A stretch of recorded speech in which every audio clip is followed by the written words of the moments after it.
Hello Caravelas, mabuhay! This is Gazel Ortega and welcome back to my YouTube channel. And this is my review and analysis sa nangyaring coronation night sa Binibining Pilipinas 2020.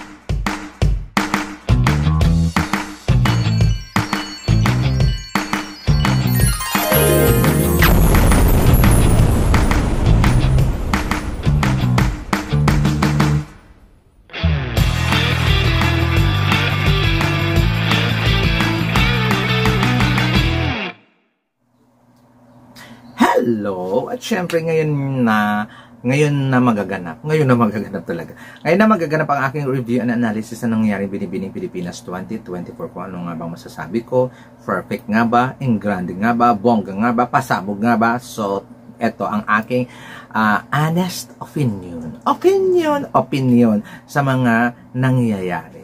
Punta muna tayo dito sa host.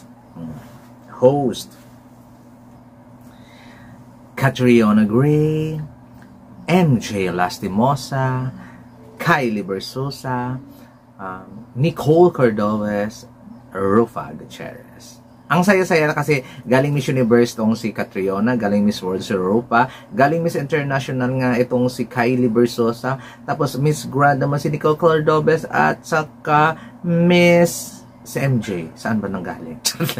Siyempre sa Miss Universe. Ayun, natuwa ako. Iba-iba kasi silang karakteristik. Si Rufa Gutierrez ay talagang professional hosting. Ng ganung level. Talagang when it comes to professional hosting, si Rufa Gutierrez ang nanalo sa edition na ito. When it comes naman sa bubbly at saka tandem work, Catriona Gray at saka si Catriona Gray talaga pak na pak when it comes sa hosting. Talagang bongga talaga siya. Si Kylie Versosa ay yung sumusunod kay Catriona Gray. Si MJ Lastimosa, ay, ang sexy ng boses. Parang hindi halatang tsuseras siya. Natuwa ako sa hosting voice ni MJ. Talagang kalmado, pakak, beauty queen lang, maganda lang, ganung level. Tapos si Nicole Cordovez, alam mo ba yun nga, siya ang pinaka-perfect when it comes sa diction, pronunciation, may hatid na harot yung boses niya.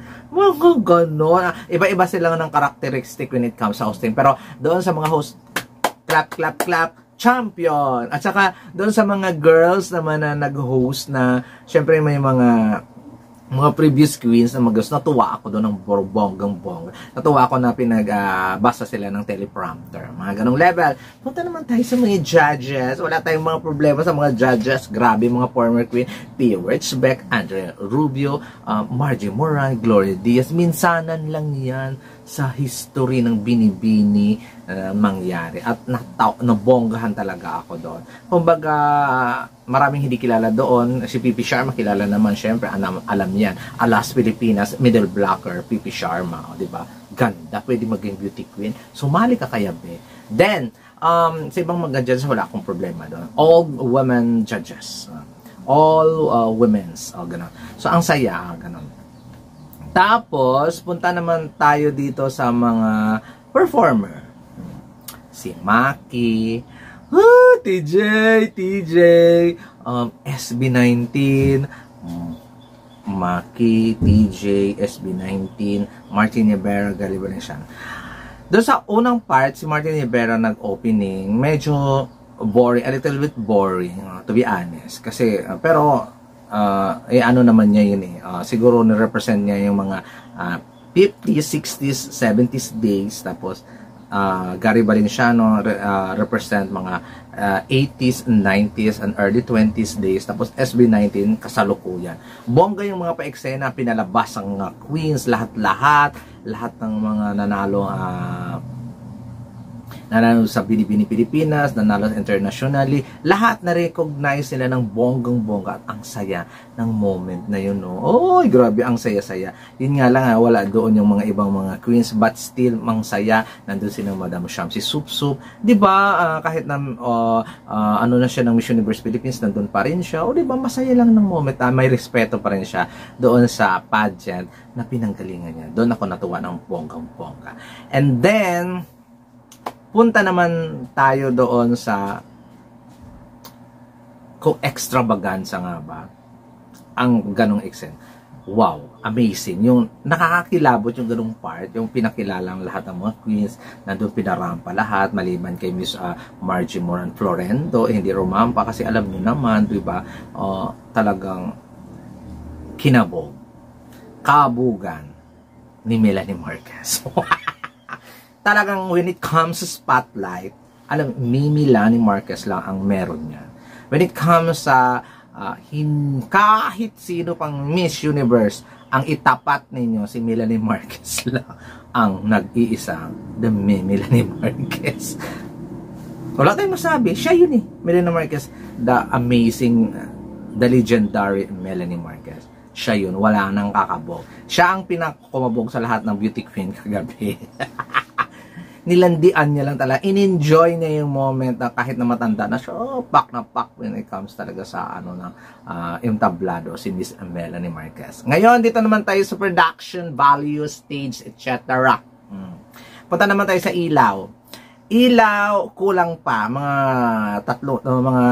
13 bumbilya pa akong kulang para lumiwanag. Pero sabi nila, okay naman, madilim-dilim, pero sapat na. When it comes to stage, hindi ako satisfied sa stage. Ba't ganun binibining Pilipinas? Ma'am, mag-ano naman kayo ng runway? Maglagay naman kayo ng runway. Lagi na lang ganyan. Wala na bang talagang i-improve yung stage? Hindi ko talaga bet. When it comes sa LED, ayos naman. Okay naman. Pa-backdrop nila, LED, eksena. Ayoko talaga ng pormahan ng mga stage. Sino bang nag-iisip niyan? Ba't ganyan? Parang, hindi mo alam kung pageant ba to or concert. Charot lang. Mga ganung level. Parang pageant ba to or anong pinapanood namin? Pageant ba to or diba? Parang hindi mo iisipin na pageant stage yun. Kasi parang walang runway, walang ano, diba? Hindi nakaka beauty pageant yung stage. Ayun, camera angles. Doon ako naloka. Masarap talaga manood ang Binibini mag-live. Charot lang. Hindi. Masarap talaga na-experience ko manood ng live, na-experience ko manood ng sa TV lang. Ever since, yung camera angle talaga ng Binibining Pilipinas ay napakakulang kwento. Hindi ko maintindihan, nakakaloka. Basta, hindi ko maintindihan kung anong klaseng camera angles ang gusto nilang mangyari sa buhay. Maganda talaga pag live. Mas masarap tingnan pag live. Mas bongga. Okay. So, kaya kung kayo, gusto nyo manood ng Binibining Pilipinas, live kayo manood. Huwag na kayo sa TV. Padi-disappoint na kayo dun sa camera angle. Swimsuit! Ganda ng swimsuit. Nakaka-elegante. Congratulations, Manny Halasan. Ang bongo! Isa yun sa pinakamagandang swimsuit sa Binibining Pilipinas ang eksena. Gown! Sa gown, hindi masyadong mga pasabog ng mga gown. Mangilan-ngilan lang silang maganda ang gown. Siguro mga 2 lang. Wala lang. Wala akong natatanda ang magandang gown. Except kay number 10, Zambales. Maganda ang performance, pero magandang gown. Walang tumatak sa utak ko namang magagandang gown. Talagang hindi mo makakalimutan. Kung baga, remarkable gown. Wala. Ganon siya ka. Ano yun? Si Zambales lang natuwa ko doon sa gown na. Even yung best in long gown na si Myrna Isguera, dinala lang niya sa performance niya kasi hindi naman masyadong bongga ang gown. Ayun, when it comes sa gown. Ayun yung aking masasabi sa buong production. Sa production, bigyan ko sila ng 80. Hindi ako natuwa doon kasi sa camera. Hindi ako natuwa doon sa konti lang yung ilaw. Hindi rin ako natuwa sa stage. Pero ang ganda ng production, nakakilabot yung mga umpisa, lalo na yung opening production ng mga girls, pagpapakilala, maganda siya.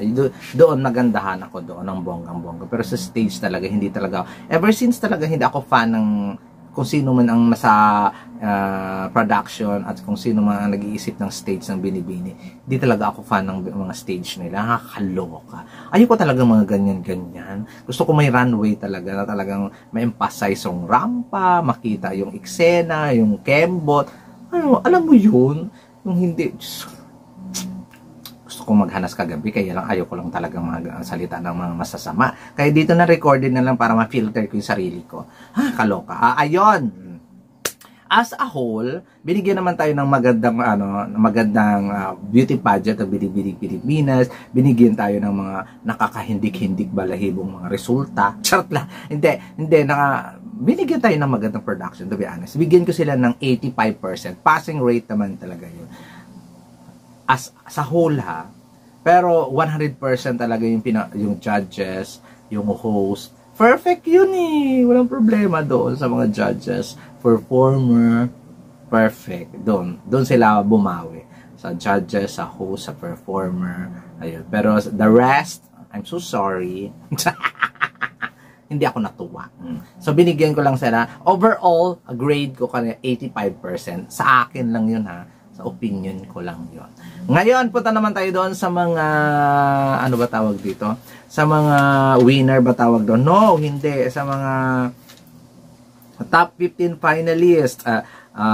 Bulacan Province, Kalumpit Bulacan, Calayan Laguna, Lapu-Lapu Cebu, Aurora Province, Caloocan, Negros Occidental, Zambales, Calamba Laguna, Pampanga, Abra, Bacolod City, Pila Laguna, General Santos City, Baguio.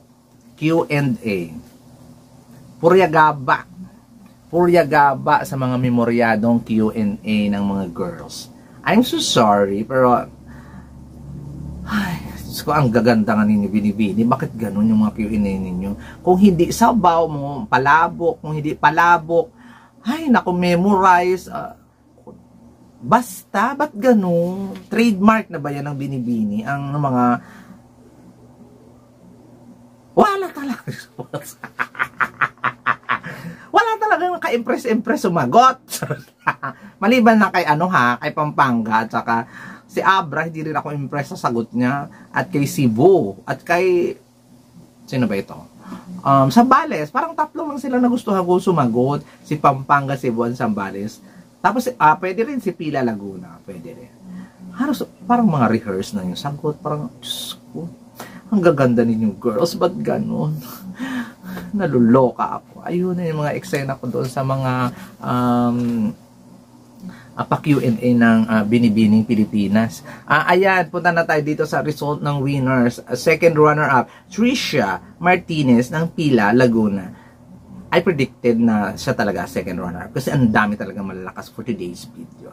Then, first runner-up, Crystal Jean de la Cruz. Predict ko siya naging first runner-up, pero sa performance niya kagabi, parang mas deserve niya ang Miss International. Charot lang, pero hindi ko nga siya as second runner, first runner, pero okay lang yun, ng bonggang-bongga. Punta naman tayo sa Binibining Pilipinas, Miss Globe, Jasmine, Bungay, or Bunggay, or whatsoever man pagpanggit ng Pampanga, Q&A, amazing. Ang ganda, okay naman yung gown niya, nachichipan na ako, no, parang short yung gown niya. Hanggang doon, parang short, hindi mo na tinuloy hanggang doon sa legs. Parang si Gio Piazza na gown na, sana tinuloy na lang ninyo, konti lang naman na tela yun eh. Parang ang cheap kasi, parang, short, o kaya boxer short. Nachipan na ako sa part na yun, sa gown niya. Pero, when it comes to Q&A, panalo. Siya ang pinaka the best answer doon sa, ano ba tawag doon? Sa Q&A. Si Miss Pampanga, si Jasmine, Bungay, or Bunggay, whatsoever. Ayun, at ang ganda niya. Deserve niya ang Binibining Pilipinas Globe. Punta naman tayo dito sa Binibining Pilipinas International, Mirna Isguera ng Abra. To be honest, so okay, deserving naman siya. Maganda din naman ang sagutan niya. Kung kaya lang lumihis kasi siya doon sa, parang lumihis siya sa question ng very light. Ano, dapat explain kasi, kung ano ang masasabi niya sa Binibining Pilipinas noong 1964. Paano ano ba yun? Basta malayo yung sagot. Hindi naman malayo, may pahaging lang, tama lang yung umpisa, pero yung dulo may ipinasok na siya na para sa sarili niya. Parang Parang naiba na. Pero wala naman akong problema when it comes sa performance sa swimsuit winner. When it comes sa performance sa gown winner. So, wala naman akong masyadong hanash doon. Kaya, siya naman talaga, siya ang pinaka-the best na nag-perform. So, siya ang may karapang manalo ng Pilipinas International Mirna Isguera ng Abra. Congratulations. At sa lahat ng kandidata, sa kanya lang ako nakapagpa-picture with Sir Tony Lemon. At talaga lamang, sabi nga ni Sir Tony Lemon, sa lahat, mananalo to. Nung nag-usap kami ni Sir Tony Lemon, mananalo to kasi nagpa-picture tayong dalawa. Tayo ang kanyang, ano ba tawag doon? Swerte kaming dalawa. Kasi nga, nagpa-picture din kami kay Chelsea together. Na Sir Tony Lemon. Ipakita. Together with Chelsea. Ipapakita ko din sa inyo ang picture namin ni Mirna Isguera together with Sir Lemon. Joy! Kaya magpa-picture na kayo mga beauty queen sa amin ni Sir Tony Lemon para manalo kayo. So, paano ngayon yan? Nasa US siya, nasa Aklan ako. Hanapin ninyo kami. Charot lang. Guys, maraming salamat. Ayan ang aking review and analysis dito sa Binibining Pilipinas 2024. Maraming salamat. And this has been Gazel Ortega. Sana po nag-enjoy po kayo. Comment down below sa inyong views and opinion and violent action. Bye!